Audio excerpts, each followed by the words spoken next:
What's up, everyone? Welcome to another episode of Sports Card Madness, the podcast that focuses on sports cards, collectibles, the hobby, and everything else in between. For today's episode, we sat down with Ryan Fiterman of Fiterman Sports Group, the man behind Mike Tyson, the WWE, Ric Flair, The Undertaker, and many more celebrity and athlete autographs. It was an amazing conversation. We heard tons of crazy stories about Mike Tyson, Michael Jordan, and some of the other athletes he's encountered over the years. You definitely don't want to miss this one. Now there's a steal by Bird. Underneath the DJ. Kick is on the way, and it is good! It's good! 5 seconds left in the game. Do you believe in miracles? Yes! All right, everyone. Welcome to another episode of Sports Card Madness. I am here with a special guest, Ryan Fiterman of the Fiterman Group. Ryan, what's going on, man? I'm psyched to have you on the pod. Not much. Fortunately, home in Houston for a few days, and we're excited to be here visiting with you. So, thanks for the invite. It's an honor, and we're excited to dive into this with you. Very cool. So, for the audience, can you tell us what the Fiterman Group does and kind of how you got started in all of this? I have some of an idea, but I'd like to hear Sure. from you, obviously. So, Fiterman Sports Group is a Houston-based memorabilia and marketing company, marketing agency. We do about 350 autograph signings and corporate events a year with our clients. I would say 90% of those events are based around autograph signings. And our clients, I have Mike Tyson for over 12 going on 12 years. Pete Rose about a decade, Ric Flair a few years, Hakeem Olajuwon, Clyde Drexler for, I would say, close to maybe 14 years. We've been working with those guys. I have George Foreman exclusive, Karl Malone, The Undertaker, and we're also the official memorabilia company of WWE. So a lot of what we do is based around autograph signings at a lot of the big sports memorabilia and autograph conventions around the country, including our own that we do in Houston. And then I'm on the athlete representation side, mainly based around Mike Tyson, Pete Rose, and Ric Flair. We do corporate events, charity events, speaking engagements, corporate outings, things of that nature. So that's sums up what we do in a nutshell, and I'm sure we'll dive into more of that here momentarily. That's insane. So you basically casually just said, yeah, I've been hanging with Mike Tyson for 12 years. Ric Flair is a friend of mine. And, I just kind of I hang out with Clyde Drexler and Hakeem every now and then to get autographs. So very humble, man, very humble. So how on earth did you get all these really cool, celebrities and sports figures to work with you? How did you start this business? A lot of what I do is based around networking, relationship building, and in some, at times, what seems to be, like a shady, cutthroat industry. It's just about doing good, honest business, treating your clients the right way. And it's as simple as, fulfilling your word and your promise, and actually, having checks that clear is what it comes down to.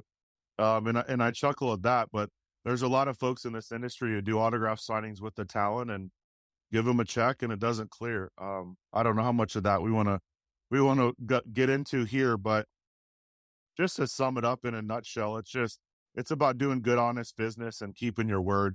It's things my dad's always instilled in me. It's done wonders for me over my career. I think people take it for granted as just, if you say you're going to do something, be able to produce it, be able to produce and be able to do it. And it's just about networking. You do good business with one of these stars, and they have a Rolodex that's essentially unlimited, and they're going to put in a good word to their friend, and then it just kind of goes from there. A lot of it is just believing in yourself and thinking you can get something done, and not being afraid to go after it when you're, I guess, recruiting a new client or pitching a deal for an exclusive to a guy. I mean, you got to believe in yourself and just go for it. And I mean, the worst they can say is no, and the best case you can get it done, or you counter an offer a little bit, and the next thing you know, 12 years later, I'm still with Mike Tyson, and it's still like, pinch me moments when we're flying all over together and doing these events. And, I tell Mike every single time we're together, which is a couple times a month, is, thank you for continuing to give me an opportunity. And I sincerely mean that, because it's like, how many autograph guys or how many marketing agents are out there in the world? And, I'm fortunately the guy that he allows to represent and work with him. That's cool. Yeah, you can tell you really care. I'll say with Mike Tyson, it's crazy. The Shriners Show, which for the audience is probably the largest regional show in New England, probably about 300 tables, give or take. Um, Mike Tyson showed up to this show. I think it was a Saturday. I could be wrong. The line was like insane. It was like 1,000 people. They just wanted to like see him. Never mind like pay for the photo op and pay for the autograph, but just like the buzz that Mike Tyson was coming, like everybody was talking about it. It was crazy. Like my 15-year-old nephew was like, "We're going. I need to like just get a glimpse of him." It was pretty cool. Yeah, it's unreal. I mean, we've done a few cities the past, I would say, year or two that we've never been to, and the results are just unbelievable. And Mike, over the past few years, has just truly reinvented himself and recreated this brand of his that is international. I think today, as we speak, I think Mike's in Amsterdam. He's doing some stuff in Greece. He's going to be in Egypt and Saudi Arabia for a couple weeks. I mean, the guy is more popular and more of an international superstar than ever. Um, and I mean, it's been a heck of a journey just traveling all over with him. So, some of the crowds have been unreal. We did Boston, like you said, a few months ago. We did, Monroeville, Pennsylvania, which, most people listening to this have never heard of it. They have a huge Steel City Comic Con there. And I mean, the lines were, like you said, wrapped around the building, down the parking lot to the next building. I mean, it's just surreal to see how popular and how loved Mike still is, Yeah, 30 plus years after becoming the youngest heavyweight champ. I know it's kind of crazy. I mean, I grew up in the 80s, right? So I got to see him just destroy people, and it's just kind of cool in his elder years to see him just kind of chill and like, sign autographs and stuff like that. It's been, like you said, a cool transformation for sure. Yep, Uh, absolutely. so Ryan, what made you want to start an autographs business or like land the WWE and do all this? Like, did you collect as a kid, or is this just Yeah, something? absolutely. I'm sure similar to you, we all enjoyed, and we still enjoy busting open packs and trading cards with our friends and our peers. Um, so I started as a Chicago Bulls fan in Houston, in second grade. So, I would say second, third, fourth grade, is when the Rockets had their two championships. So obviously everyone in Houston wanted, all the Hakeem and Clyde cards, which is ironic that was something, uh, in my life in elementary. I wanted all the Jordan cards. So I started as a card collector like everyone else. This, this transition into autograph collecting and essentially autograph chasing, as a kid and a young teenager. And for those of you who don't know what chasing autographs is, it's essentially where, you go to the ballpark, you try to get, the guys coming in the stadium before and after the game, or where the team hotel is, and you try to get guys to sign autographs for you when they're walking out of the hotel and jumping on the bus before the game, etc. So that was a fun journey as a teenager. Um, and then my initial goal was to be an NBA sports agent. So I worked for the Houston Rockets, and I had a job with them, or an internship with them. And my office was actually in the locker room. 3-month internship during my first few years of college, turned into like a year and a half stint with them in basketball operations. So at the time, I think we're kind of fast forward now to maybe like 2007, 2008. I was actually working 3 jobs and putting myself through college. And I actually just said, man, this NBA agent thing is going to be extremely challenging. Um, let me try an autograph signing. And I went to my dad. I borrowed $4,000. I said, Dad, I'm going to drop out of college. I'm going to quit all three of my jobs. I'm going to start, doing autograph signings. And he's just like, you're insane. I don't recommend this, at least finish college, etc. Um, Obviously went in the other direction. I don't like to say, I quit all of these things, but I just, went in another direction.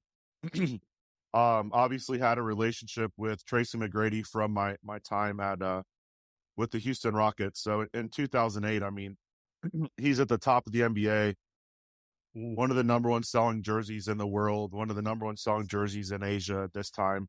And McGrady had never done an autograph signing, and I had the relationship with him, and he was like, come to my house next Wednesday. I'll sign 1,000 pieces for you for X amount of dollars. And I didn't have the kind of money that, a T-Mac required, even though he was kind of giving me, a family discount. So I borrowed the money from my dad. I did the first autograph signing. I pre-sold some of the items, flipped some of the rest as soon as I could. I think I paid my dad back in like a week with some interest. He was blown away. He didn't know what was going on. And then it just went from there. We ran around Houston and kind of pitched ourselves to some of the Houston Texans. And then I think we did, 8 signings in the last quarter of 2008. And, fast forward now, we're doing 350, 400 events a year. So it's been a heck of a journey, but, you can't make up the things that I've done. And I still can't believe some of the things that I'm blessed to do. And it's been a lot of fun. And we have a team of like 20 full-time employees now and a 27,000 square foot warehouse that I own in Houston. And I tell them now, I said, guys, we're just getting started. I mean, some of the stuff we're doing, we never could have imagined it a few months ago. We couldn't imagine it a few years ago. So I'm just like, guys, let's buckle up. Let's enjoy the ride and let's just see what we're getting ourselves into. That is an amazing story. So you actually quit college, correct? And Yeah, pursued this? So, I mean, for the record, I really just kind of paid for classes for 2 years so I could, cause I was working for the basketball team at the University of Houston. And, so, I mean, that was like a paid job with, the U of H basketball team. Which again, ironically, right? Like Hakeem Olajuwon, Clyde Drexler, are the 2 greatest guys ever to come out of that program. I rooted against those guys as a kid with the Rockets. I worked for the University of Houston basketball team. Then I worked for the Rockets after that. And then years later, these guys are my clients and family friends. But in college, I worked for the basketball team at U of H. I pretty much just paid for the classes because you had to be a student to be an employee. And so I'm traveling the country with those guys. We went to like 20 something states in like a 2.5 year period. So that was unbelievable. And that kind of transformed me into working with the Rockets, and it was a lot of fun. So yes, to quickly answer your question, I did not finish college before. Well, I've never finished college, but before starting my first company, yes, I guess I'm a college dropout.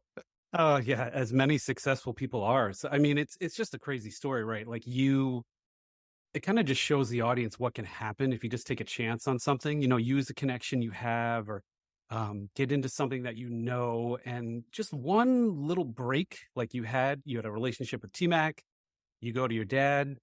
He probably thought you were crazy, like you said, and you got some money and you turned it into more money. And then you took that money and so on and so on and so on. And here you are with 20 employees and pretty massive contracts flying around the world with Mike Tyson, right?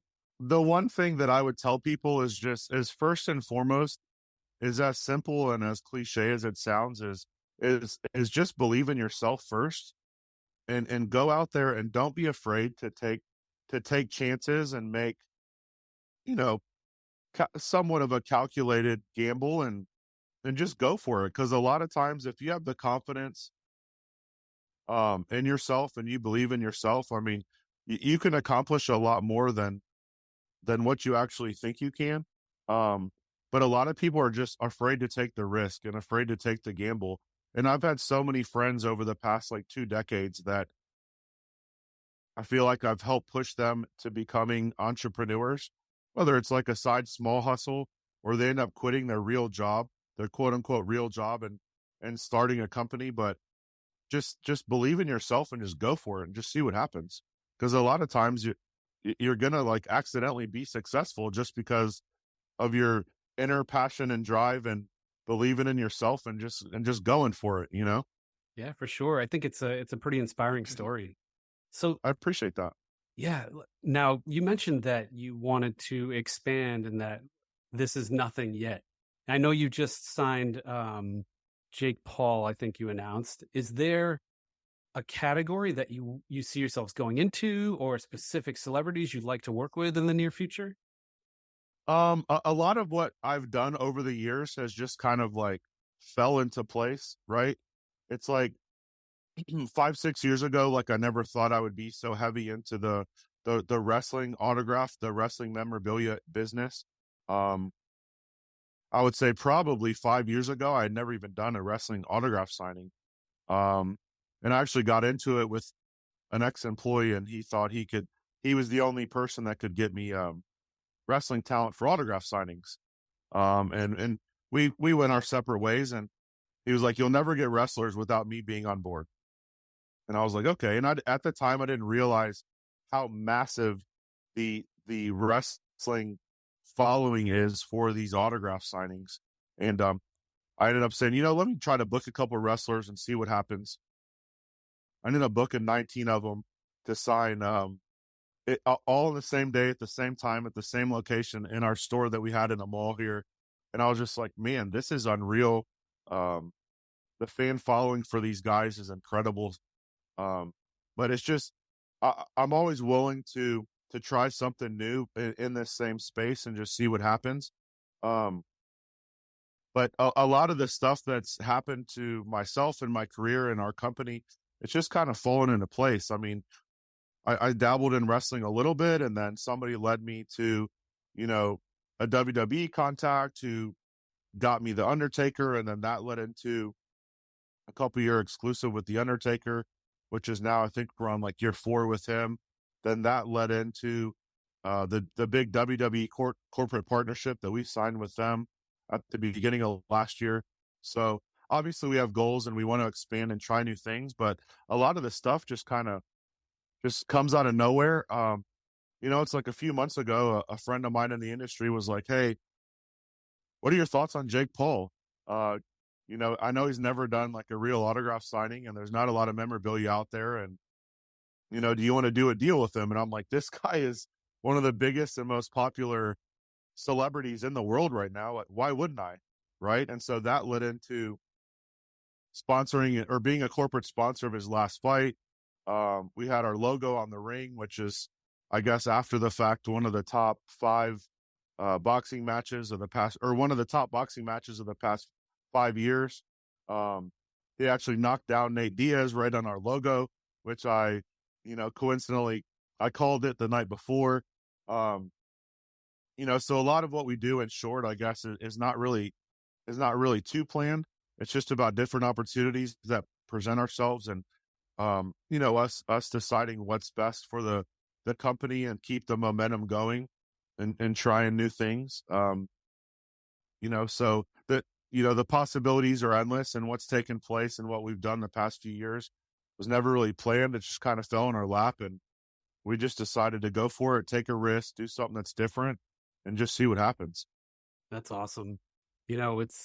It's pretty cool to see how popular this stuff can get. So we talked about Mike Tyson and obviously the crowds he draws and everything.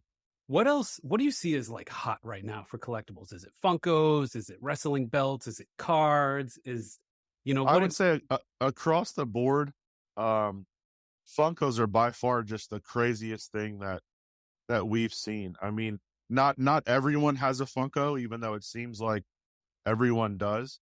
But man, when a new Funko is released and there's somebody out there that we can do a signing with, I mean, the feedback and the results and people mailing in their items to get signed and the wholesale orders, I mean, it's just insane. I mean, people have Funkos that our movie stars, our celebrities, our retired stars, our current athletes. I mean, Funko's just really crushed it the past few years with bringing out the Beanie Baby of our generation, bringing it now to current market, and they've just taken over the world. I mean, I did the Mike Tyson I did the Mike Tyson deal. Um, sorry, I did the Mike Tyson Funko Pop a few years ago, and I helped negotiate the contract, design the pop, etc. Oh, And wow. they were like, "Hey, do you see anything we should change on this pop, or can we go to design with it, or is there anything you want to add?" And I just took a shot. It doesn't hurt to ask. I said, "Yeah, on his trunks where it should say Everlast, on his waistband." I said, "Obviously, we can't put Everlast." I said, "Let's throw the Fiterman Sports logo on there." And they were like, "Okay, no problem." And I was like, "Wait a second. I just took my shot. I made it. They approved it. It says Fiterman Sports on his trunks." I think the Tyson pop has sold in like 30 something countries. I mean, they send us quarterly reports, and it's just mind boggling how many have sold and how many countries it's sold in. And it's like, man, if I didn't ask, it never would have happened. But I took a shot. I thought it was something that was going to be unrealistic and rejected in a quick no. And it was a surreal moment when they sent me a sample. And I mean, I'm not really sure if there's any Funko Pops out there um, with brand names on the pop itself, right? I mean, maybe the NFL ones have like the Nike logo or something, but I'm not even sure about that. But I don't know if they would say yes nowadays, but years ago when this was in the works, I asked for it and got it done. So it's still exciting every time Mike signs a pop to just my name's on his trunks, my name's on the box, my name's on his foot. If you open it, I mean, it's unreal. But Funko Pops as a whole are by far just the most popular thing and the craziest thing right now.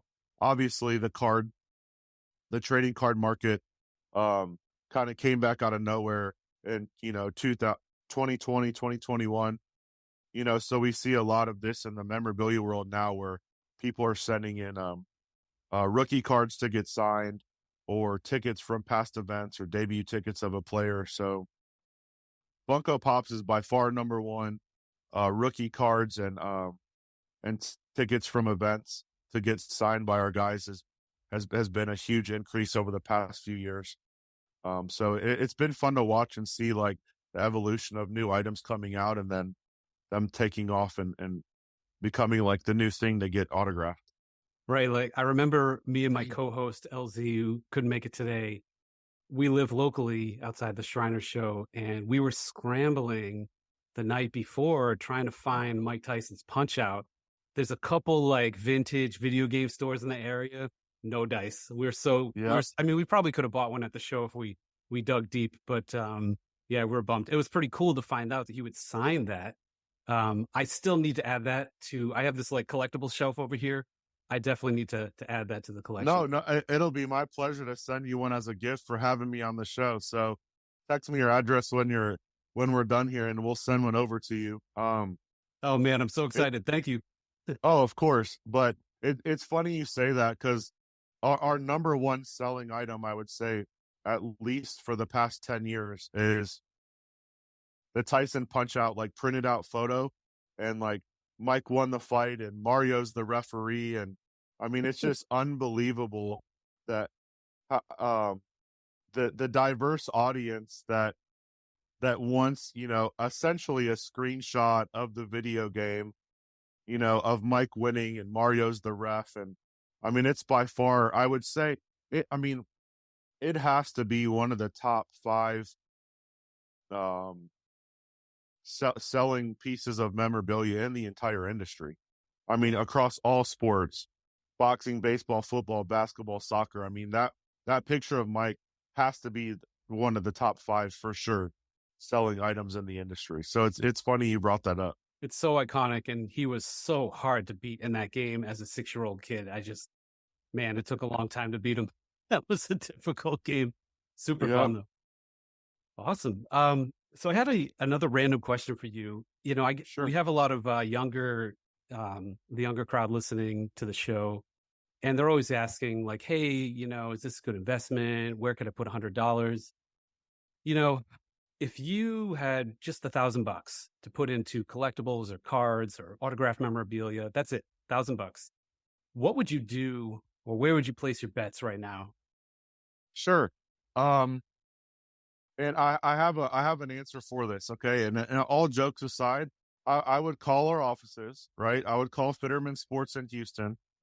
I would explain what your idea is, what your goal is, let you know you're a young starting entrepreneur. I would convince us to sell you $1,000 in wholesale on Mike Tyson memorabilia. And if you explain like you're a young entrepreneur, I mean, I'm always gonna have them transfer the call. I'm always gonna try to help you out because I was that guy. I was that kid once. Um, but I mean, I'm not just saying this because Tyson's my guy, my client. He's family now. But I mean, you could buy Tyson stuff and easily get 20 to 30% on your money, and just do that a couple times. And the next thing you know, I mean, you're going to turn 1,000 into 10 grand, and then you're really off and running. Right. So we're kind of known for being a wholesaler of our product.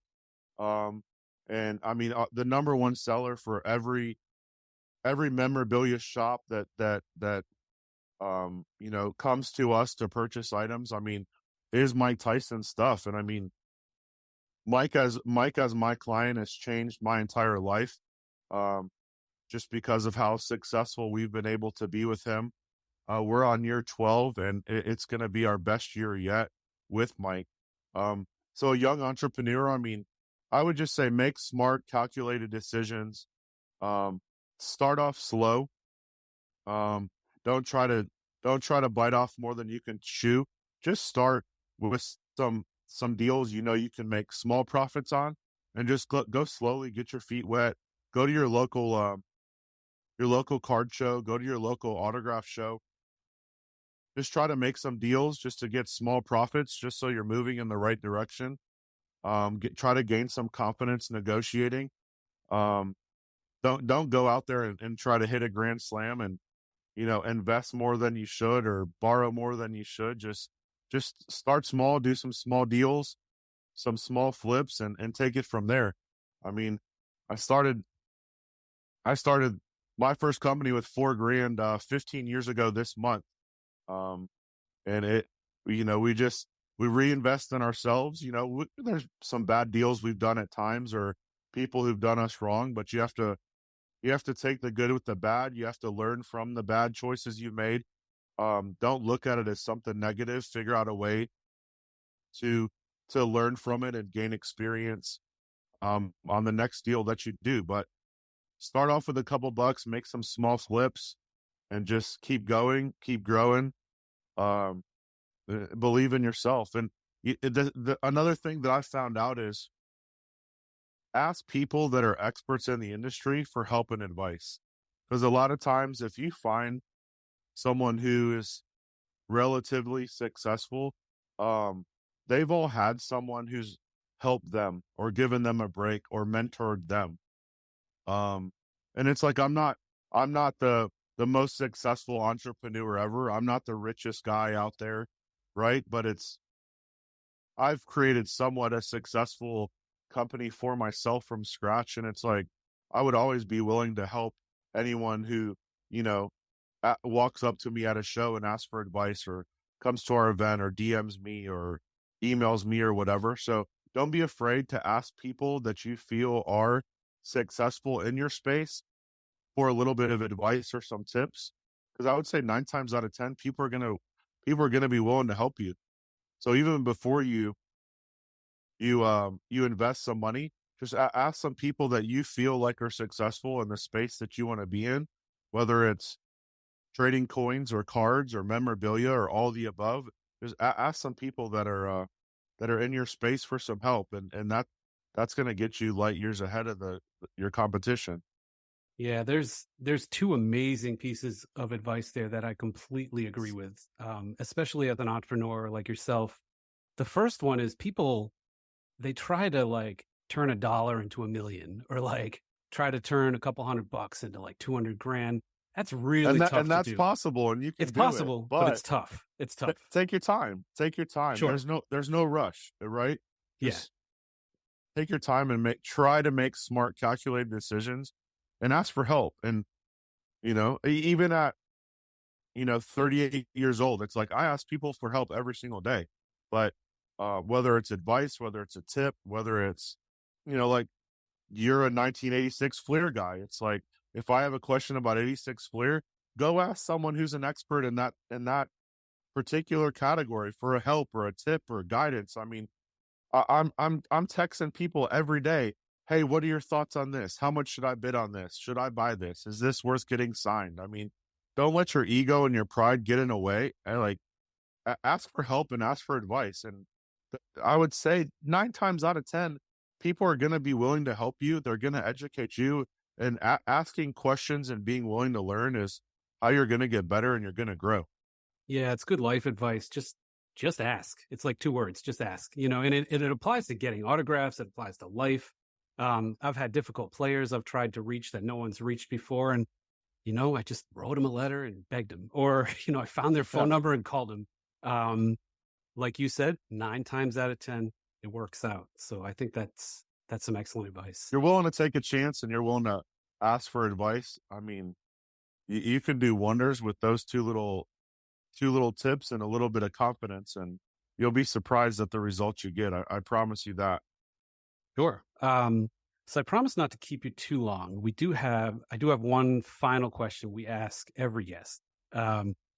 If you could get a coffee, and this is tough because you've got some connections, but if you could get a coffee with any sports figure or celebrity, dead or alive, so a couple hours, sit down, just chat, who would it be and why? This is an easy question for me because I've met him twice. One was at his basketball camp. Another one was kind of arranged in Houston, which that story is just unbelievable. But the easy answer for me is Michael Jordan. I would love to sit down for any amount of time. I'm not encouraging it, but smoke a cigar with Michael Jordan, who I believe smokes like 6+ cigars a day.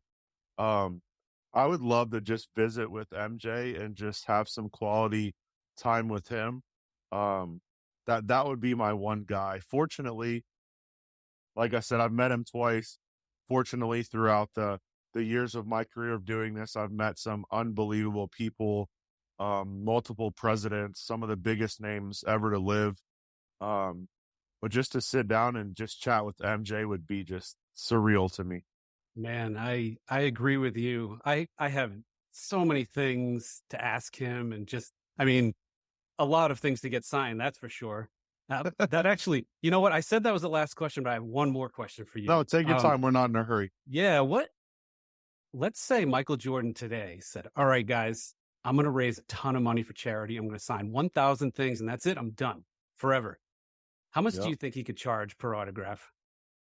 If it was limited to 1,000 and he's done forever. Yep. And it's for charity. Jeez. What do you think? Oh my gosh. You stumped me here. I know what I would pay. I'm kind of curious what you think. The problem is, I think you would have some big wigs that would come in there and just like overpower everyone. But let's say it was one per person or one per organization. Oh, jeez. Something like that. There's people who have some personal stuff they need signed, whether it is an 86 Flair rookie, I don't know. Easily 10 to 20 grand an autograph. I was going to say, if it's a limited to 1,000 and he's done forever, and it's for charity. 1,000's not a lot if you think about it. It would sell out in seconds at 20 grand a pop. I agree. I would have no problem paying $10,000. I've got an 86 Fleer box right behind me. for the audience, it's signed by Magic, Bird, Kareem, and it sorely needs MJ. Probably will never get it, but if he did that, I'd have him sign that box for me for sure. I mean, even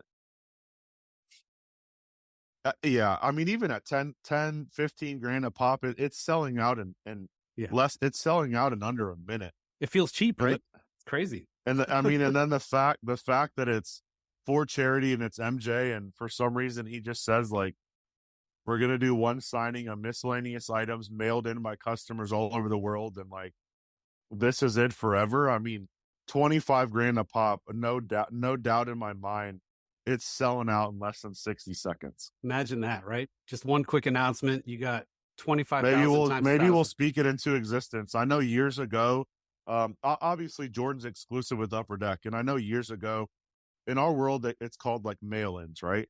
So people, you do a signing. Some talent only do private signings, which is where the talent only signs the items in private. There's no fan or public interaction. They sit down at their house or in a conference room and just knock the items out. We're actually going to Puerto Rico Monday to do a private signing with Jake Paul at his house. So again, this is like 6 of my employees. We go to Jake Paul's house. In this case, he sits down, he signs all the items that fans have mailed in. He signs stuff to fulfill our wholesale orders, website orders, etc. But I know years ago for Upper Deck private signings with Jordan, they did allow what's called the mail-in, which is where the fan mail-ins their item to get signed. And it's a very complex thing to tackle. You have to be very detailed. You have to be very careful with people's collections. I mean, we have a whole team of full-time employees that are just dedicated to handling mail-in items. And then it just came to a point where Jordan's like, I'm done. I'm not doing this. The results were just insane. Upper Deck stopped it. So I don't remember the year that they shut this down, but there was a point where I want to say the price was very reasonable, like $1,000 or so, maybe a decade ago, where you could mail in whatever item, and there was some restrictions, right? But I couldn't imagine a Jordan signing now where you could mail in whatever you want to get signed. Be pretty crazy. It's I agree with you. I think that's what it would go for. So who knows? We'll see. But with the charity tie-in and do some crazy number, I mean, maybe Upper Deck watches your show and gets a crazy idea and talks MJ into it. Now he's sold his basketball team. I mean, what else is he going to do? Just fish and watch his race car team? I mean, who knows? He could really Jordan, you heard it here first. Let's do a mail-in signing. We'll help Upper Deck facilitate it, whatever you need. Let's get it done for charity. Yeah, wave your hand a few times and generate 10, 15 million. Not bad. Yeah. Awesome. So Ryan, this was really cool. I wanted to thank you again for coming on. If anybody wanted to reach you, maybe to either purchase memorabilia or to inquire about booking talent, or even just questions about autographs, what's the best way for them to reach out? Yeah, so we're on all the main platforms at Fiterman Sports, and that's FITERMAN Sports. So Instagram, Facebook, TikTok. We're actually going to announce today we're launching a YouTube channel to kind of show people some of the behind the scenes stuff. So that's going to be unbelievable. I do want to start a podcast before the year's over. Tyson's been pushing me to do it. So if Mike's on my team and he's willing to be a guest a couple times a year, it's like I kind of have to do it. But on all platforms, Fiterman Sports, our website's fitermansports.com. I guess the popular one's IG now, Instagram. So it has links to our website, to our eBay store, etc. If any young entrepreneurs need help, just DM me and I'll try to respond in a timely manner. If people want to book talent, buy memorabilia, whatever, all platforms at Fiterman Sports. And thank you for having us on. It's awesome and exciting to be a part of your show. If there's anything we can ever do to help you guys out, please let us know. And we appreciate you having me on today. Thanks, Ryan. It was all my pleasure, really. All right, so this is another episode, everyone, of Sports Card Madness. You can find us wherever you get your podcasts. We're on Apple, Spotify. We also have a YouTube channel, so check us out.